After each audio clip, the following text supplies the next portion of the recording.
welcome to your full moon reading, coming to you live from the big island of Hawaii. This is Amy Moonsong, and here are our cards for today.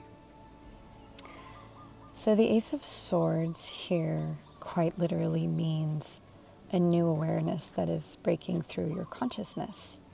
It indicates a beginning of a new way of seeing something, either in yourself, a situation, or a relationship. The Hanged Man represents the act of surrendering to something, letting go, and being patient, or being prevented from taking an action. I'm using the Druid Craft Tarot deck as well as the Crystal Visions Tarot. And the reason I like to use multiple decks is because it allows a lot more opportunity for variations of symbols and specifics. The imagery on this Ace of Swords always reminds me of what it's like when we've been deep in process, deep in our emotional depths, attempting to discern what's true within us and what is not. This is usually when we're choosing to take a more conscious and empowered stance in our own internal process. The sword rises victorious as the sun rises and the eagle flies overhead. There's these storm clouds parting in the distance as well, indicating that the storm has passed and that clarity has come. All of these symbols indicate a new dawning, and in this new dawn there's precision, a straightforward awareness of what is true for us now.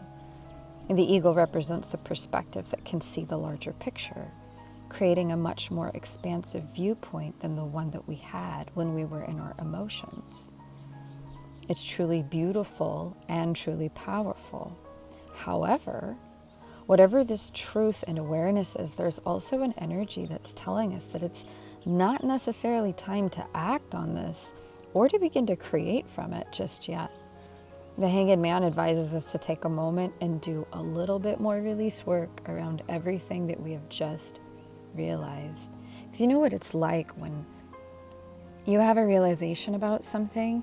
It can be profound, it can be powerful, it can make you want to take action right away, and sometimes things might just fly right out of your mouth.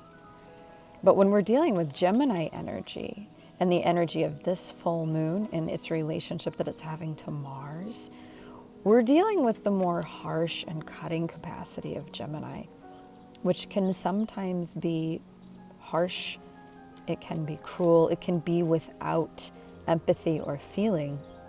And the last three cards of the Suit of Swords really helps us to understand these specific phases of energies. The 8, 9, and 10 of Swords are very much this capacity of Gemini. And when Gemini and Mars are agitated, it can be very easy to become disconnected from the heart and speak without thinking or feeling first. When Mars is involved, you have, what's it called? It's like passion without empathy, which can often become much more reactive and triggering than we actually truly feel about a situation. It can just be how the energy expresses. So the power of our words are always emphasized when Gemini is involved. And when we're not able to filter our reactions through empathy, again, we can say these things that we cannot unsay, and it can cause damage that we would not otherwise intend. The energy comes up so strong in this reading, not just for what communication you may have for another, but equally the internal dialogue that might happen as a result of what you're realizing, about yourself, about what you've been through, about what it all means. So the Hanged Man represents the element of water, and thus the ability to be still and receive, to become soft and listen for what you don't hear when you're in motion. And this is often the gift of patience. We're often shown things we would have otherwise missed if we'd simply moved forward.